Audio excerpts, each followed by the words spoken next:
حضرت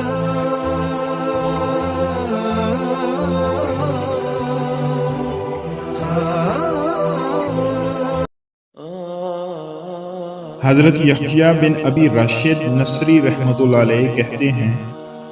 کہ جب حضرت عمر بن خطاب رضی اللہ تعالیٰ عنہ کی وفات کا وقت قریب آیا تو اپنے بیٹے سے فرمایا، اے میرے بیٹے، جب مجھے موت آنے لگے تو میرے جسم کو دائیں پہلو کی طرف موڑ دینا اور اپنے دونوں گھٹنے میری کمر کے ساتھ لگا دینا، اور اپنا دایاں ہاتھ میری پیشانی پر اور بایاں ہاتھ میری تھوڑی پر رکھ دینا، اور جب میری روح نکل جائے تو میری آنکھیں بند کر دینا، اور مجھے درمیانی قسم کا کفن پہنانا، کیونکہ اگر مجھے اللہ کے ہاں خیر ملی تو پھر اللہ تعالیٰ مجھے اس سے بہتر کفن دے دیں گے، اور اگر میرے ساتھ کچھ اور ہوا تو اللہ تعالیٰ اس کفن کو مجھ سے جلدی چھین لیں گے،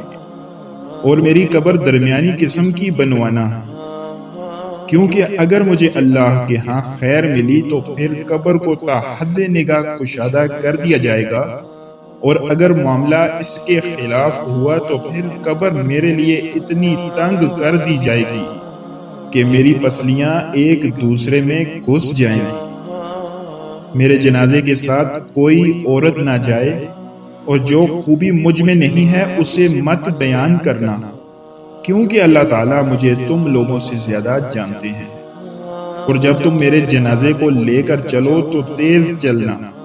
کیونکہ اگر مجھے اللہ کے ہاں سے خیر ملنے والی ہے تو تم مجھے اس خیر کی طرف لے جا رہے ہو، اس لیے جلدی کرو، اور اگر معاملہ اس کے خلاف ہے تو تم ایک شر کو اٹھا کر لے جا رہے ہو، اسے اپنی گردن سے جلد اتار دو۔